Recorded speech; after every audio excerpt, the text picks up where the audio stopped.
እግሩ ሲሸፍነው ጭንቅላቱ ይከፈታል አላችሁ። ያ በጣም የሚያምር የነበረ ልብስ የሚለብሰው ያ በጣም ሽታቸው የሚያምሩ መዓዛ የነበራቸውን ሽቶ የሚቀበለው ሰሃባ ሙዓዝ ኢብኑ ጀበል መከፈኛ ጨርቃት ረሱል ሰለላሁ ዐለይሂ ወሰለም ነገሯቸው። ጭንቅላቱ ሲሸፍነው እግሩ ይከፈታል፣ እግሩ ሲሸፍነው ጭንቅላቱ ይከፈታል አላችሁ። ለአላህ ሁሉንም ሰጡ የነበራቸውን ነገሮች በሙሉ ሰለላሁ ዐለይሂ ወሰለም ግማሹን በቅጠል ሸፍኑታል። ነገር ግን ጀነት ላይ ይጣቀማሉ። ዱንያ ጠፊ ናት፣ ወላሂ ዱንያ ጠፊ ናት፣ ትሄዳለች። አንቆይም አንዘወትርም ዱንያ ላይ። እንደነዚህ ሰዎች ግን ሳንሰጥ ነገ ጀነት ላይ ወላሂ እናፍራለን። እንዴት የረሱልን ፊት እናያለን?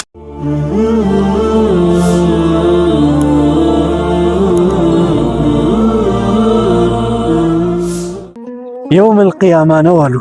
እናት ልጇን ስተው አባት ልጁን ሲሸሽ ሰው የሚፈልገው ቤተሰቡን ሳይሆን ጓደኛውን ነው አሉ። ሱብሃንአላህ አንሺ ጥላ ስር ራሱ የሚፈልገው ጓደኛውን ነው።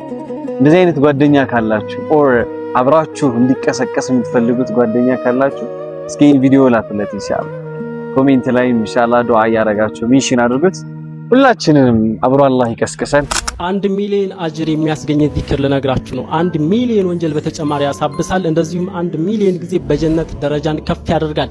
አላሁ አክበር። ይህንን ዚክር ሰምቶ ለተጠቀመ ሁሉ አላህ ተባረከ ወተዓላ በፊርደውሰል አዕላ ሰብስቦ በነቢያችን ጎረቤት አድርጎ ያገናኘን። ቪዲዮን ለሁሉም ወንድም እህቶቻችሁ በደንብ ወላሂ የዛሬውን ሼር ማድረግ አለባችሁ።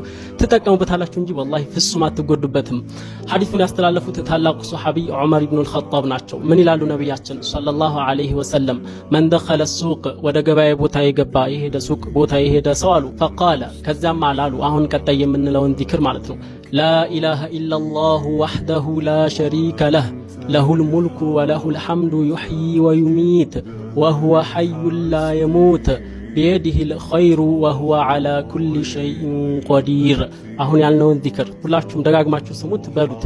ይህንን ዚክር ያለ ሰው አሉ ከተበላሁ ለሁ አልፈ ሐሰና፣ አላህ 1 ሚሊዮን ሐሰናን መልካም ስራን አጅርን ይጽፍለታል አሉ። ወመሓ ዐንሁ አልፈ ሰይአ፣ እንደዚሁም 1 ሚሊዮን ወንጀልን አላህ ያብስለታል አሉ። አላሁ አክበር። ምን አይነት እድለኛ ኡማ ብንሆን ነው? አስቡት። ከነቢያችን በፊት የነበሩ ኡማዎች ረጃጅም እድሜን ይኖሩ ነበረ።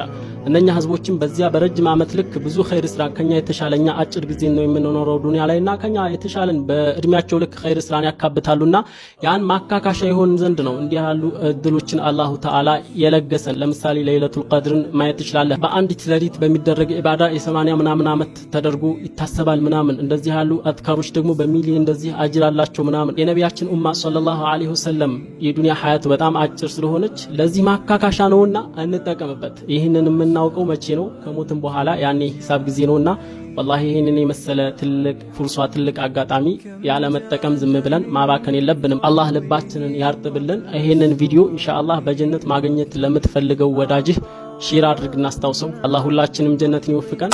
ረሱል ሰለላሁ ዐለይሂ ወሰለም ከበግ ስጋ የትኛውን ነበር በጣም የሚወዱት? ከበግ ስጋ እሺ፣ ታፈውን አስወጣው ትከሻውን ነበር የሚወዱት። ነብዩላህ ኢብራሂም አለይሂ ሰላም 3 ውሸቶችን ዋሽቷል። 3ቱ ምንድን ናቸው? ፊሰቢልላህ ነው፣ ውሸት አይባልም። እሺ እንትኑን ያፈረሰው ጊዜ ጣዖቶቻቸውን ያፈራረሰው ጊዜ ትልቁን ያፈረሰውን ያላፈረሰው ማለት ሳራን የግብፁ ንጉስ ባገኛ ጊዜ እህቴ ነች አለ፣ ቆንጆ ስለነበረች። አንዱ ደግሞ ውሸት አላህ ጠፋብኝ ኢኒ ያስመጣል። ይሄ ኢኒ ሰቂም ላመት ባለ በተቆመጥ ጊዜ በሰጡ ይሻላል። ይበቃል። ኢኒ ሰቂም አሉት። የሆነ አመት ባልነበራቸውና የሚያከብሩት ከዛ በኋላ እንሂድ ሲሉት እኔ ታመሚያለሁ አላቸው። ይሄን አላውቀውም ነበር። ረሱል ሰለላሁ ዐለይሂ ወሰለም ከመጠጥ በጣም ይወዱት የነበረው ምንድነው? ዘምዘም አስወጣው። ወተት መልሱታ። ወተት ነው። ሱረቱ አበሳ በማን ምክንያት ነው የወረደው? አበሳ ወተወላ እንጃ ሁላማ ወላሂ በለው። አብዱላህ ኢብኑ መክቱም የሰው ልጅ የተመኘውን ማለት ነው እያንዳንዱን ነገር ማግኘት ቢችል ኖሮ ማለት ነው በጣም ከባድ ነው። በጣም ብዙ ነገር ይበላሽ ነበር። ብዙ እንዲሰጠን የተማጸነው እያንዳንዱ ነገር ማለት ነው በኋላ ላይ መጥፊያችን ሊሆን ይችል ነበር። አላህ ሀቢቢ የራሱ ተርቲብ አለው እያንዳንዱ የራሱ ተርቲብ ሲሰጥሽ ብለህ ትቀበላለህ ሲነፍቅህ ሀዬ ብለህ ትኖራለህ አለቀ በቃ ነው ሌላ ምናምን ታም መፍጠር አያስፈልግም ጀማው እያሰበ በትንሽ ክፍያ መካ ላይ ፍየል ሲጠብቁ የነበሩት ነብያችን መሐመድ ሰለላሁ ዐለይሂ ወሰለም ከዓመታት በኋላ የነቢያት መደምደሚያ የነቢያት ሁሉ አለቃ ይሆናሉ ብሎ ማን አሰበ? ለዓመታት በእረኝነት ሥራ ላይ ሲሰሩ የነበሩ ነብዩ ሙሳ ዐለይሂ ሰላም አላህን የማናገር ክብር ያገኛሉ ብሎ ማን አሰበ? አብሽሩ አሁን ያለንበት ሐረት እንኳን ምንም ቢከፋ እቺን የአላህን ቃል እናስታውስ።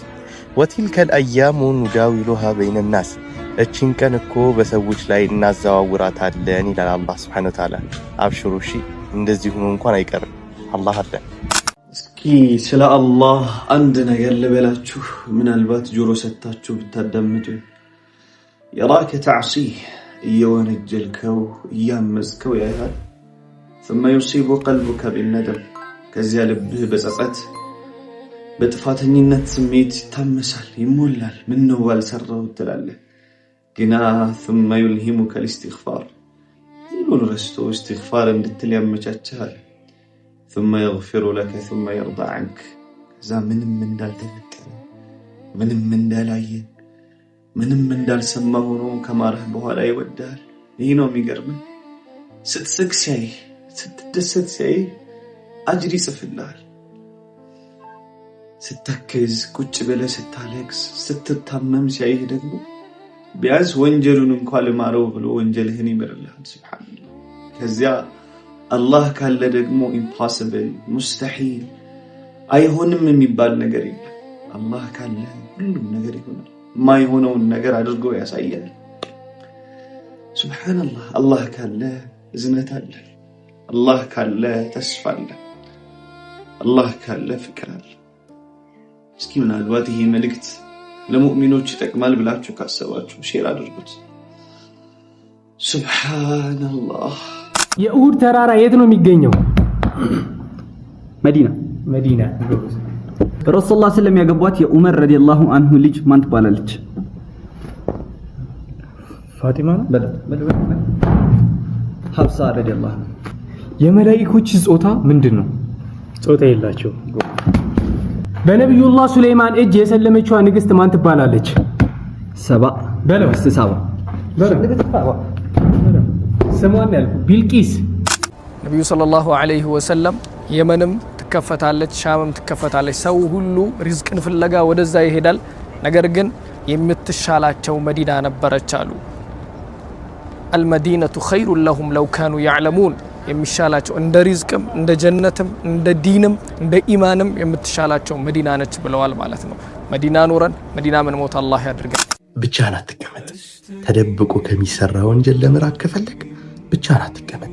ቤት ምናምን ስትሆን እንደዚህ አይነት ሐሳብ በሚመጣልህ ሰዓት ከጓደኞች ጋር ሁን፣ ከቤተሰብ ጋር ሁን። በሩን ደግሞ ዘግተህ አትተኛ፣ ክፍትህ አድርገህ። ምክንያቱም ዘግተህ በተቀመጥ ቁጥር ወደዛ ነገር ነፍስያ ትገፋፋለች። ምክንያቱም ሰበብ ማድረስ አለብህ። ከእንደዚህ አይነት ወንጀል ለመራቅ ከፈለክ ሰበብ የግድ ማድረስ አለብህ። ሰበብ ሳታደርስ ደግሞ ያን ነገር ልታስወግድ አትችልም። ተደብቆም ከሚሰራ ወንጀል ለመራቅ ከፈለክ ማታ ማታ ስልክህን አጥፍተህ ተኛ። ስልክህን አትያዘው፣ ለረጅም ሰዓት አትጠቀመው፣ አጥፋው። ሰበቡን አድርስ። ነፍስያህም ለዚህ ነገር በገፋፋች ቁጥር እችን የአላህን ድንቅ ንግግር አስታውስ። ቁል አዛሊከ ኸይር፣ አሁን ልትሰሪው ያስሸብሽው ወንጀል ይበልጣል አም ጀነቱል ኹልድ ለቲ ወዒደ ልሙተቁን፣ ወይስ እነዛ ጥንቁቅ ባሪዎች የተዘጋጀላቸው ጀነት ይሻላልን? ምርጫው ያንተ ነው። አራት ከነቢያችን ሰለላሁ ዐለይሂ ወሰለም የምንማራቸው ምርጥ የመግባቢያ መንገዶች። ነቢያችን ሰለላሁ ዐለይሂ ወሰለም እያንዳንዱን ሰው በሚያናግሩበት ጊዜ ያ ሰውዬ ልክ ተፈላጊና በጣም ጠቃሚ ሰው ነኝ ብሎ እንዲያስብ ያደርጉት ነበረ። እነዚህ አራት ነገራቶችን እናንተን በንግግራችሁ ውስጥ ከጨመራችሁ ልክ የነቢያችን ሰለላሁ ዐለይሂ ወሰለምን ሱና በመከተል ጥሩ አይነት መግባባትን መፍጠር ትችላላችሁ። የመጀመሪያው ነቢያችን ሰለላሁ ዐለይሂ ወሰለም ንግግር በሚያደርጉበት ጊዜ የስተቅቢል ቀጥ ብለው በፊታቸውና በደረታቸው ለሰውየው ሙሉ ትኩረት ወይም አቴንሽን ሰጥተው ነበር የሚከታተሉት። ያም በመሆኑ ያ ሰውዬ የሚናገረውን ንግግር በጠቅላላ እንደተቀበሉትና እንደሚረዱት ስለሚያስብ ደስተኛ ይሆናል። ሁለተኛው የነቢያችን ሰለላሁ ዐለይሂ ወሰለም የመግባቢያ ባህሪዎች መካከል ነቢያችን ሰለላሁ ዐለይሂ ወሰለም ተናጋሪው በሚናገር ጊዜ ሙሉ በሙሉ ጸጥ ይሉ ነበር። በመሃልም ንግግርን አያቋርጡም ነበር። ይህ ደግሞ የሚያሳየው ለተናጋሪው ምን ያክል ያላችሁን አክብሮትና ለሚሰጠው ሐሳብ ያላችሁን ደረጃ ያሳያል። ሶስተኛው ነቢያችን ሰለላሁ ዐለይሂ ወሰለም በሚናገሩበት ጊዜ ተናጋሪ በሚናገርበት ጊዜ አይብን የሚያወጡ ወይም የሚያነውሩ አልነበሩም። አይሻ ረዲየላሁ ዐንሃ ስለ ባህሪያቸው ስትናገር ለም የኩን ረሱሉላሂ ሰለላሁ ዐለይሂ ወሰለም ፋሒሸን ወላ ሙተፋሒሸን፣ ነቢያችን ሰለላሁ ዐለይሂ ወሰለም መጥፎ ንግግርን የሚናገሩ አይደሉም፣ አስበውበትም ሰውን ለማናደድ የሚንቀሳቀሱ አልነበሩም።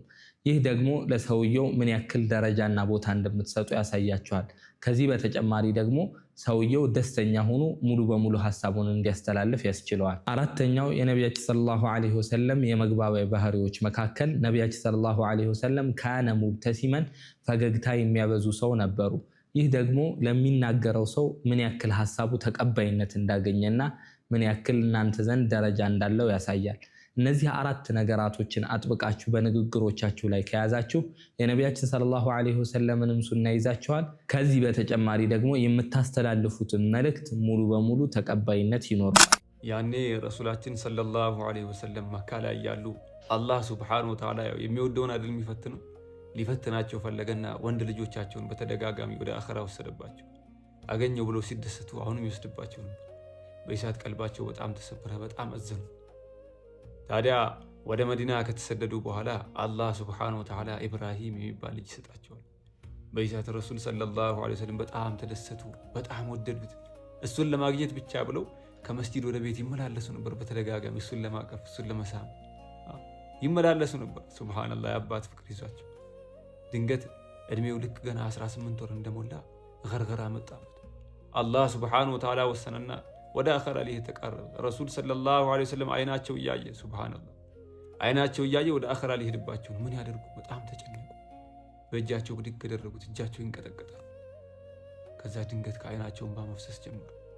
ሰሃቦች ተነገጡ። እንዲህ አሉ፣ ያ ረሱላህ አንተ አሏቸው። እርሶም ያነባሉ ያለቅሳሉ? እንግዲህ እነሱ ማልቀስ በጣም ድክመት ብለው ነበር ያሰቡት፣ ስንፍና መስሏቸው ነበር ያሰቡት። ከዚያ ምን አሉ ረሱላችን ሰለላሁ ዐለይሂ ወሰለም፣ የብነ ዐውፍ አንተ የዐውፍ ልጅ ሆይ አሉት፣ ኢነል ዐይነ ተድመዑ ወልቀልቡ የሕዙን ወላ ነቁሉ ኢላ ማ ዩርዲ ረበና። አይኖች ያነባሉ ልብም ያዝናል፣ ነገር ግን አላህን ሱብሓነሁ ወተዓላ የሚያስደስት ነገር እንጂ አንናገርም አሉ። በሐዘን ላይ ብንሆን እንኳን አላህን ሱብሓነሁ ወተዓላ ማስቆጣት አንፈልግም አሉ። ሱብሓነላህ። የዚያን ቀን ድንገት ፀሐይ ትጋረድና ሰሓቦች ምን ማለት ጀመሩ? ኢብራሂም የረሱል ሰለላሁ ዐለይሂ ወሰለም ልጅ እኮ ወደ አኸራ ስለሄደ ነው ዛሬ ፀሐይ ተጋርደችዋል።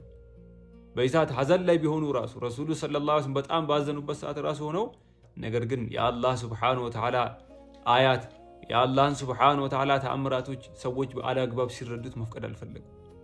ምን አሉ?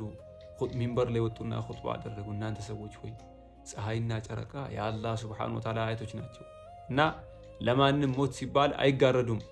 ይሄ የአላህ ሱብሓነሁ ወተዓላ ፍላጎት ብቻ ነው። ሱብሃንአላህ። ቀብሩ አጠገብ ላይ ቆመው አይናቸው እያነባ በጣም ቀልባቸው ተሰብሮ እንግዲህ ቀበሩት። ምን ይደረጋል? የአላህ ትእዛዝ ነውና ይሄ ትምህርት ነው ይላሉ ዑለሞች። ምን ለማለት ነው? እያንዳንዱ እናትም ትሁን አባት ልጃቸውን ያጡ አጠቃላይ አብሽሩ፣ የእናንተ ህመም የኔም ህመም ነው፣ እኔ እረዳችኋለሁ፣ እኔም ላይ ደርሷል እንዲሉ ፈልጎ ነው አላህ ሱብሓነሁ ወተዓላ ያደረገው ይላሉና ዛሬ ጁሙዓ ነው። በረሱላችን ሰለላሁ ዐለይሂ ወሰለም ላይ ሰለዋት እናውርድ። اللهم صل وسلم على الذات المحمدية والآل واغفر لنا ما قد ከቻላችሁ ይሄን አያ ቤታችሁ ላይ ለጥፉት ኦር ደግሞ ቢሮአችሁ ላይ ፊት ለፊታችሁ ላይ አድርጉት። ለምሳላችሁ አንድ ሰው ወንጀል ሊሰራ ሲል ይሄንን አያ ማስታወስ ከቻለ ህይወት በጣም የተስተካከለ ይሆናል። አላህ ምን ይላል መሰላችሁ? ለረሱል ሰለላሁ ዐለይሂ ወሰለም ቁል በላቸው ይላል አዛሊከ ኸይሩን አም ጀናቱል ኹልድ፣ እንደው ይሄ ይሻላል ወይስ ደግሞ ዘላለማዊ ጀነት ይሻላል? አስቡት። የሆነ ወንጀል ልትሰሩ ስትሉ የሆነ መጥፎ ነገር ልታረጉ ስትሉ ፊት ለፊታችሁ ትዝ የሚላችሁ ነገር ይሄ ይሻላል ወይስ ደግሞ ጀነት ይሻላል? አሁን ማገኘው የስሜት ሳቲስፋክሽን ይሻላል ወይስ ጀነት ይሻላል? አሁን ማተርፎ ትርፍ ይሻላል ወይስ ጀነት ይሻላል? አሁን ሰውየውን ተናግሬው እንዴቴን ማበርድበት ይሻላል ወይስ ደግሞ አም ጀናቱል ኹልድ التي وعد المتقون፣ አላህ የሚፈሩ ሰዎች ቃል የተገባች ጀነት ይሻላል። ካነት ለሁም ጀዛአ ወመሲራ፣ ለሱ ምንዳቸው ናት፣ እንዲሁም ደግሞ ዴስቲኒያቸው መጨረሻቸው ናት። ከሁለቱ የትኛው ይሻላል? አሁን የምታገኘው ሳቲስፋክሽን ይሻላል? አሁን የምታገኘው ደስታ ይሻላል ወይስ ደግሞ የዘላለማዊ ደስታ ይሻላል? ከቻላችሁ እሱን አድርጉ።